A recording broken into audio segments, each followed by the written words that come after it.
welcome back to On the Road with Flora and Note. This is a podcast where we share our travel stories, personal insights, and candid conversations while we're on the road. And today we are in Seoul, South Korea. This is our first time together. Yeah. We are filming a few videos, which will be posted on our main channel. So if you want to see that, you can follow us at Flora and Note. And today the setting is quite interesting because we're just in like a neighborhood park, just chilling. We even found a gym over there that we're gonna go use after we finish our podcast. But this kind of makes me feel like this is what we love about our life as YouTubers, as travel vloggers, is get to experience a lot of like local culture when we go traveling. And I think a lot of you want to become travel YouTubers, want to become travel vloggers. Or just YouTubers in general. Yeah, so we thought we would take this opportunity, this podcast, to share that journey for us. How did we start vlogging? What are the struggles that we had, what we wish we knew when we first started? Because a lot of you are on this journey right now.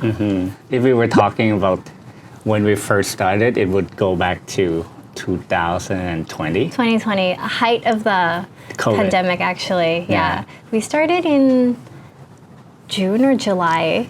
I had this idea of starting a channel for the longest time, but never get a chance to actually do it. And I keep convincing Flora for years. And you always said, you don't like the way you look, you don't like your voice. Yeah, I was like, I don't think people will watch. Like, I don't think my personality is bubbly enough or interesting enough. And yeah, when we first moved to Thailand, when you still worked your full-time job, I wasn't working. So I was always looking for something to do, but YouTube was definitely not what I thought I would be doing. I don't like taking photos. I don't like being filmed. We never watch YouTube prior to watch YouTube. Starting a channel. But somehow, yeah, I felt like the first channel that really inspired me was, I went online and I was like, okay, let me look up some travel couples and see what type of content they put out. And then I found Kara and Nate. And I mean, so many people, most of you probably know Kara and Nate. So they're an American couple. They've been traveling and doing YouTube for 8 years. And when I watched them, I felt, wow, it's like they enjoy their time together, yet they are going to all these amazing places and learning so much from them. Like Nate has the research side and Kara has the enjoy the experience side. And that's kind of a different dynamic than us. Like we actually swap. I'm the researcher. You're the enjoying the local experience person. But it gave me kind of hope that maybe we can just be ourselves and travel and people would watch. Especially with their older videos. Yeah, the new ones are you know what, they weren't that good, but they started it. They did it. They did it, even though they had no idea how to film, how to vlog, how to edit, and they even mentioned that in their earlier videos. Yeah. They went to get a camera and it's like, I don't even know how to work this camera. Like they felt the need to stare at the camera and talk to the camera all the time, or they felt the need to be in frame together. And that's exactly how we felt when we first started, was it's a travel channel. We should both be in the camera all the time. And that actually made it hard for us because it's very awkward when one person is talking and the other person is trying to just smile and stare at the and camera. Be like, yeah, I agree, but staring at the camera. So we decided to get a camera. We pawned my mom's gold necklace to buy our first camera, which is the Canon M50. Yeah, wait, it's not her necklace. It's she gave me a necklace and we took it to go pawn without telling her, because at the time, how much was the camera? Like well, $800. Yeah, it was not like a expense that we had. We were living on kind of a tight budget, just like one income in Thailand. So for us to be, let's go buy this equipment was quite a bit of money. So the necklace was exactly the cost of the camera. And then, yeah, we started pressing record. It took a few takes before we get that first video together. You were blinking a lot. Yeah, I blink a lot. I stare at the camera a lot. I cannot project my voice. I felt like I'm too loud. I don't want to affect people around me. Like all of these are things that I think everyone goes through because it's not natural to be talking to a camera with an audience, constantly an audience behind you.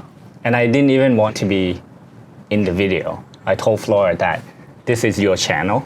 Yeah. I'll help you create the channel. I'll help you edit the videos, but I want to be behind the camera. The thing is, I think what changed for our channel was realizing that it wasn't natural for us to talk to a camera, but it was so natural for us to talk to each other. And that's why you started to be more, on camera and we interact with each other. And when we film each other, you'll notice a lot of times we don't really look at the camera. Yeah, we don't look at the camera. We talk to each other. We're eye contact with each other.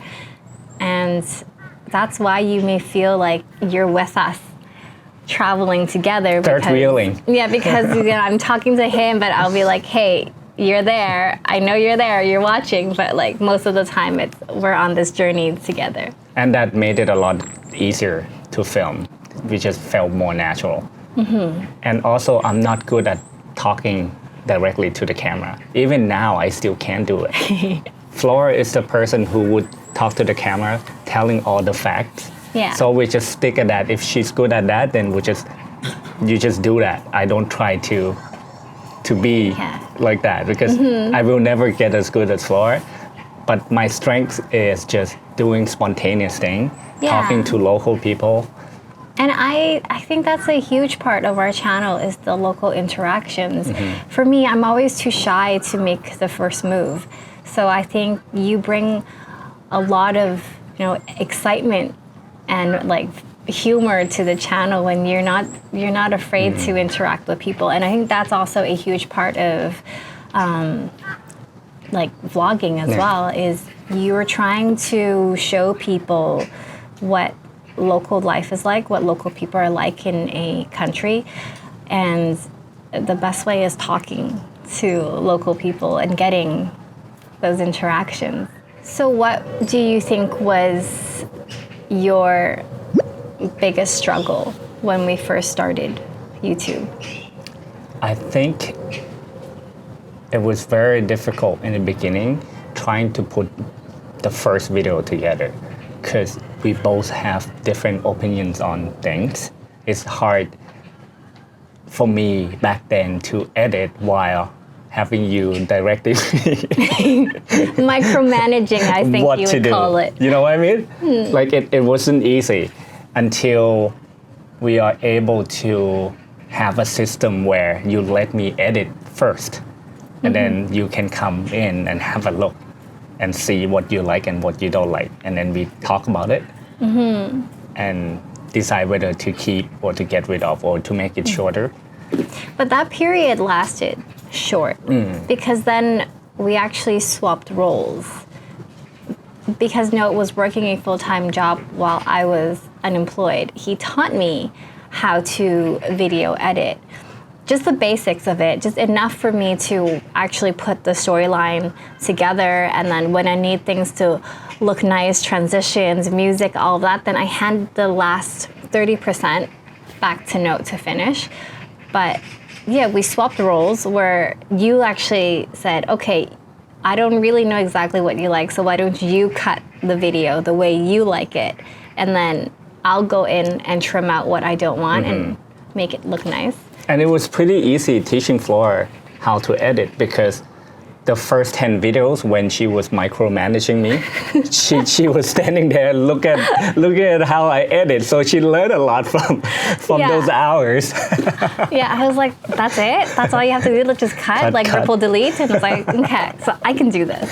And I enjoyed it a lot, actually. I think I never thought that I could be a video editor. And when I started doing that, it gave me a boost of confidence. Looking back at our channel, our growth, we actually never really got a viral moment or a viral video. We had quite a slow growth, especially from the beginning, and we were also quite discouraged, I think. We didn't hit 1,000 subscribers until 6 months in. Yeah. And from that 6 months, trying to get to 10K, it was so hard. It was a very long journey. And not just that, we were not even monetized until maybe almost a year into our journey, or maybe like 9 months into our journey, which is long considering, a lot of the new YouTubers that we talk to, like they're like, really, I get monetized in like the first month or two or something like that. But for us, it was a long journey, and at the time, of course, we didn't know that one day we would have such like a loyal audience and we would be doing it full time. At the time, we just felt like, oh, good thing this is a hobby. Good thing we're not relying on this money every single month, because like nothing was coming in. Like honestly, only family and friends we thought were watching. And the first month we made $7. Yeah. The second month we made like $21 or something. And quite a few months later, the first $100 we made, I was like, wow. Like, this is amazing. But we always said, let's just keep the money there and I save remember telling you that, oh, it's nice to have some money in there. We'll just leave it there. Not going to touch it, but we'll continue posting one video every week. And we haven't missed a week in almost 4 years. We said no matter what, let's just post it. If people watch it or they don't watch it, but for us, it's now a habit to post. And I think that is a key to success. It's consistency. Consistency. Because the people who you don't know, who are very loyal subscribers, they wait for your video every single week and they watch it. And that is the core base, the core audience that your channel relies on. They are the most important people for your channel and for the growth of your channel and for your income potentially in the future. I have something to add though. Even though back then we said that this is just a hobby, we're not relying on the money, but because the amount of work and hours that we put into making one video is so much that at one point we get very discouraged, because we like to go online, go on YouTube, look for inspirations, and then we see similar channels that are making way more money or gaining more views much faster than what we did, and we started comparing ourselves to them. And that's the mistake we make, is that comparing is never good. Let's dive in a little bit about what we questioned. Like, we went through so many thoughts. Like, initially we're like, oh, is it because we're not going to the really popular places? We like to go off the beaten path. So should we change our channel? Should we go to the popular places to get views? Is it because we're Asian? Yeah, I was gonna say, at one point we thought because we're Asian, and first thing that people see is like their videos are not in English. Yeah. So they're not gonna click. Yeah, we thought that as well. But there's just like there's so many things. Like, are we not clickbaity enough? Like, or should we be clickbait and then get views? Like, there's so many things that almost change the direction of what we wanted to do.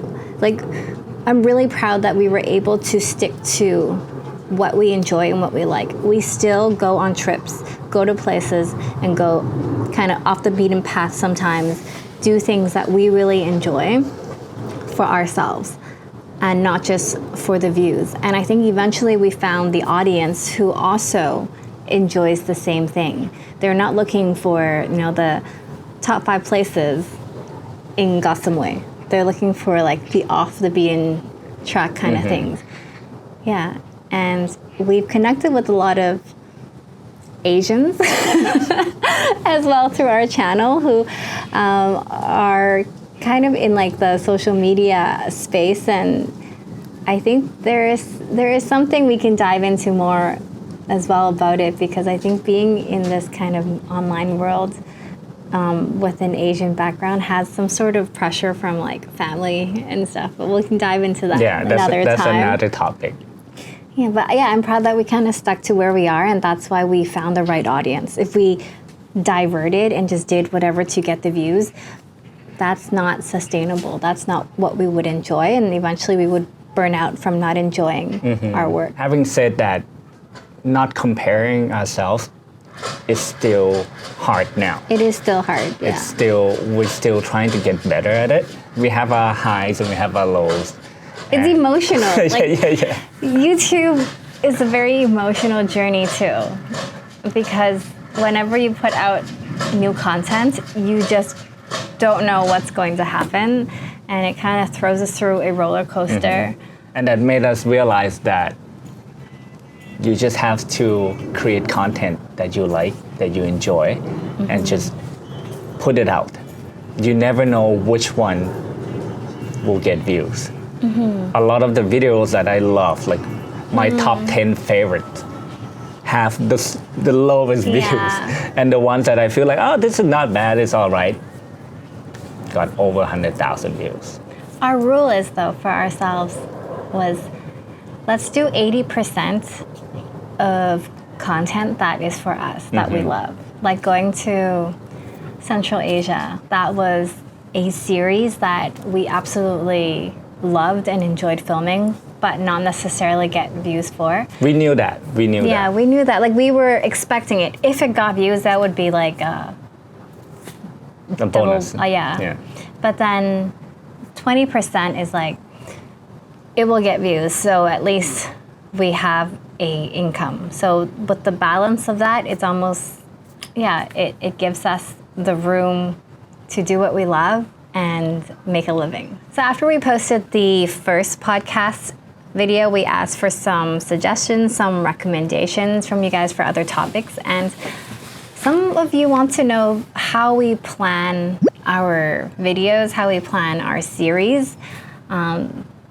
I thought that's really interesting because we do have our own unique way of planning things as well. I like to look at some travel blogs, go on Instagram, pin some places. I go on Google Map to kind of zoom in on things that are in and around popular places, but may not get a lot of attention. So I do a combination of all those things. And your role? My role is... What's my role? I just follow you. My role is just to follow you. You did all the research. It's like, okay, that sounds good. Oh, there is. Okay, your role is you help me simplify the list of things that I find. I almost like overpin things, You want to film everywhere. Yeah, everything. You always tell me that I have kind of a fear of missing out when we go to places. So I have too many things that I want to do, and he's the one who, your role is very important actually, is you cut down that list so we can enjoy the day. You slow down the pace of our day so then we can, take in some of the surroundings, like enjoy things. You love taking B-roll. That is a huge part of our channel, is you see so many beautiful B-roll of our surrounding environment, and that's just not being able to relax when he sits down at a place and he continuously be like, oh, that's cool. Oh, that's cool. Did you see that? And he like takes all these B-rolls, which eventually make it into the video. Yeah, for me, that doesn't feel like work. If we go to the beach, I sit on the beach chair for 10 minutes and I was like, okay, I'm gonna go out and just get a bunch of B-rolls because I enjoy that. I think that's a bonus. Yeah, that's very important for our videos. And I think for me, whenever you're flying the drone, you're sitting down taking B-roll, I'm actually like looking up the places. Like if we're near a monument or we're near a park or we're going to a restaurant, I like to know what I'm going to eat, so then I get excited for it. And if it's interesting enough, then I share some facts about it in the video. Yeah, but I don't really read too much prior to filming or prior to going to a country. It's more of when I'm there, that's when I get interested in my surroundings and quickly look up. So are there some things you wish you knew when we first started our YouTube journey? There's a couple things really. First is equipment. Now that we are getting better at making videos, I realize that we don't need the fanciest cameras. It's all about the spontaneousness of the equipment. Like for example, we're using this Osmo Pocket 3. It's a perfect equipment for us now. Back then, we were so concerned about we need to have it cinematic, we need to have the color right, Yeah. and we wasted a lot of opportunity to capture real moments. Because we Yeah. have to make sure that we use the right ND filter. Yeah, we're adjusting manual, and then we have to adjust the ND filter, and I'd be like, wait, I'm not ready yet. Okay, can you say it again? Yeah, But yeah. It's different already. Like we used to have to take couple takes Yeah. at a certain place because the ND filter didn't work as It was well, too or exposed. the Yeah. autofocus didn't focus on you, but that doesn't really matter. For me, if I were to go back, I would have just started with an iPhone. Get a proper wireless mic and start with an iPhone. Audio is very important, though. I think that's one thing that we were lucky that we started with a decent microphone, and then as we started to upgrade our equipment, we just thought, okay, microphone for sure is something that is important, but camera. We actually went from a Canon 150. We even had a gimbal. Yeah, we had a gimbal on Oh it, my and it was goodness. so much work, and it was heavy. And then we went and we got a Fujifilm, Yeah. So we upgraded to Yeah. even better camera. and the quality was beautiful, but it was so much more work. And then it was actually our first China series, where we wanted something more discreet because we thought filming in China would be a bit tough with such a obvious camera. So we were like, okay, let's go for something more discreet. Maybe it can be our second camera or something. But we started using it, and we're like, nobody cares about this one. We And- started getting comments Yeah. that what camera you use, it's such a good quality. But for us, it's like the quality is not as good as Yeah. the camera we used before. But people didn't notice. Because I think the stability of a shot mattered a lot for people. They just thought the more stable a shot is, the better quality it is. But for us, before it was the picture. But yeah, the Osmo gave us the ease and convenience of filming. We just flip it, turn it on, and just start talking right away. And it makes traveling so much more enjoyable. Yeah. Another thing would be perfection. Oh, yes. That's a good one. I think that was also what kind of we wish we didn't focus so much on, because I always thought I need to get all the facts right. We need to basically get as many things right as possible. And I think the intention was good, because I don't want to put out a video that is misleading or is not good. But I don't know, there's something about it being too correct, too perfect, that you don't get engagement. Because when I don't know something, it's very natural, right? I don't have to always give you all the right facts. I'm also a visitor. I'm also a traveler going to a new place for the first time. So we're So- learning as we go. Yeah, so now that when I just say, like, I wonder why this is like this, I ask a general question because I'm curious. And sometimes we get great feedback from our audience that gives us insight into their culture. Or if I I say something wrong about certain foods, we get engagement saying that that's actually that. But that's all really helpful. And it relieves my pressure as well now that I don't need to know everything. I can share as much as I know, as much as I want to be correct. But yeah, put it out there because other people know better than me. So I'm happy to learn from them as well. It used to stress you out a lot, trying to learn all the facts at each location we go to. You know, and then a lot of time you have to memorize all the facts. But now it's a lot easier. You just remember things that you want to talk about. Yeah, but I thought that was interesting, so I'll share that. But yeah, even what I look up online now, I know is like it's not 100% accurate. So it's okay. It's okay. People will enlighten me. Sometimes in a very nice way, sometimes in a not so nice way. But YouTube-wise, that's engagement. Oh, and another struggle is that dealing with negative comments online. Yeah. When you're in this space, it's so hard to please everyone, no matter what you do. Yeah. Oh, you remember the video? We went to pick up trash on the beach. Like we volunteered to help cleaning up the beach, and we would get a lot of nice comments. But we also got a lot of bad comments where they would say, "Why are you doing that? It doesn't help." Yeah, or that's not your job. That's not your the job. Staff job at the hotel. You're taking, people are being paid for this work, and it's weird.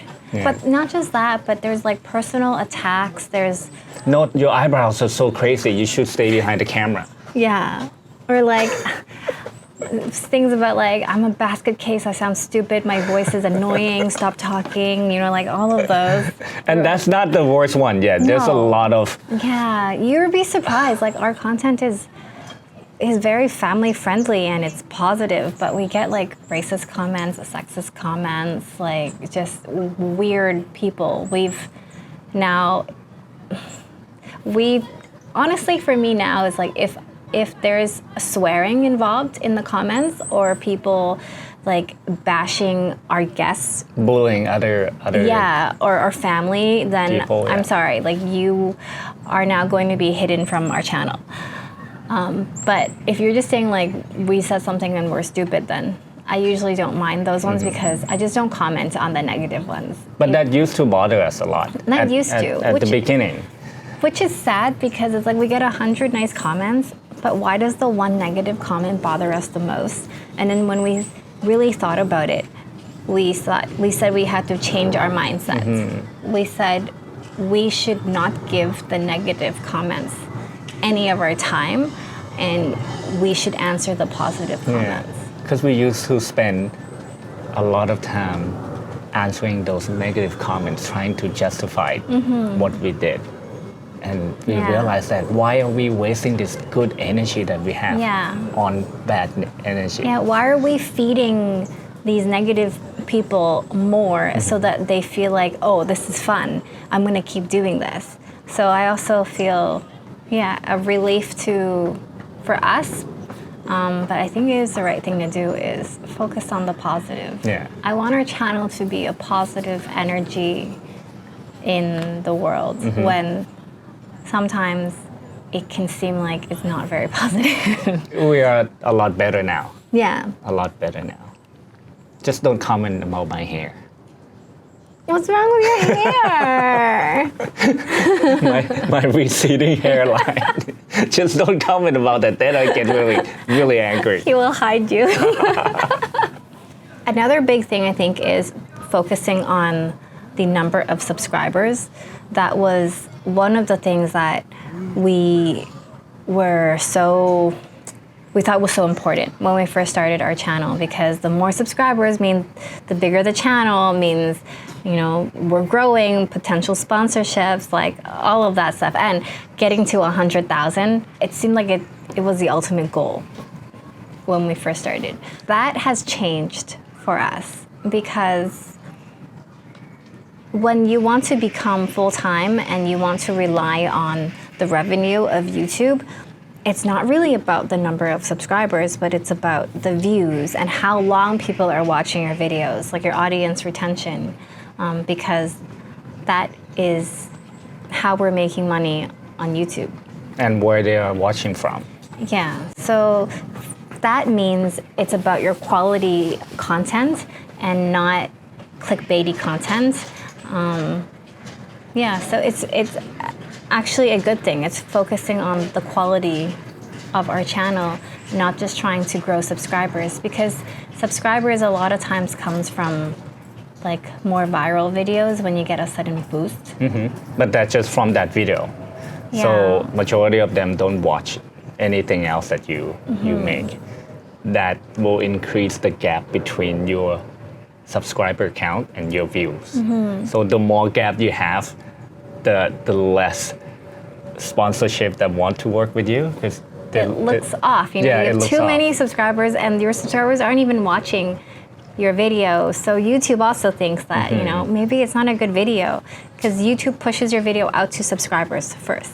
So I think for us, we now have a solid base of 30 to 50,000 subscribers on our channel that seem to enjoy our content no matter where we go. Yeah, that's kind of the amazing part of like building a community of people, and that community of people is what is watching, and that their watch time is now why we can be full-time doing this. I used to think that number was really low, 20,000 or 30,000, until recently we spoke to a friend, and a musician friend, and he was like, you know what that means? You know what 20,000 people means? You can fill the arena with 20,000 people. So it changed my perspective completely, that we have that base that are willing to watch our content. And sometimes it's like 100,000, 200,000 that have watched our video. Like to think about that is almost a bit overwhelming. Because when I'm filming, I'm trying to talk to one person on the camera to kind of calm myself down that I'm not talking to all these people in the world. But yeah, I think when we feel a bit like, oh, no one's watching our videos, we'll be like, what? 20,000 people have watched it? That's actually really good. Yeah. So we hope this episode covered some of our personal journey of starting YouTube, also some of the mindsets and the growth mindsets that we went through, and that maybe it will help you with your own journey. We are no experts. We're also still learning. We're not as we grow. Yeah, we honestly, we're not a big channel, and starting this new channel has been another, I don't know how I would say it, like it has been kind of scary starting this second channel. I don't know why we were so scared to start this channel. But to start from zero again and to try to find almost like a new audience, I think we're going to learn a lot more. And I'm excited to put to use what we have learned before on this new channel, and I hope you guys can utilize this information as well. It will get easier because you will get better. So just keep posting, and if you're looking to start a channel, keep posting, go on, record, tell your stories, do something that you're passionate about. And I think that's the most important part. If you enjoy what you do, then other people will notice. And also keep an open mind, because sometimes when people leave you a kind of, it sounds more like a critical comment, maybe try to keep an open mind and see how it can help you improve. That's another thing I want to say, is that if you're going to start a channel, just do it. Don't tell too many people. Because if you started telling your friends, your family, your anyone around you and say that you're about to start a channel, they may give you some feedback that you may not want to hear, or it will make you start questioning yourself. Yeah, that's actually a good one. Because a huge learning for us is you will find your audience, and it may most likely not be your family and friends who will be watching. So don't put too much emphasis on what they think about what you're doing in your channel, because you have an audience out there that's also searching for you. And yeah, don't let the wrong audience kind of disrupt your path. Yeah, just go out there and film.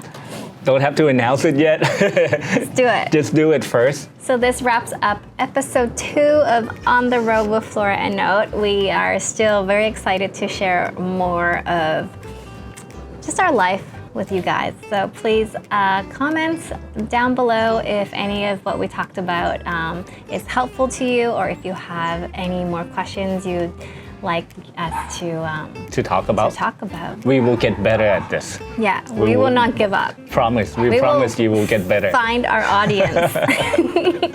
Thanks again for watching, and we'll see you on the road. Bye. I said bye too early. Say bye now. Bye.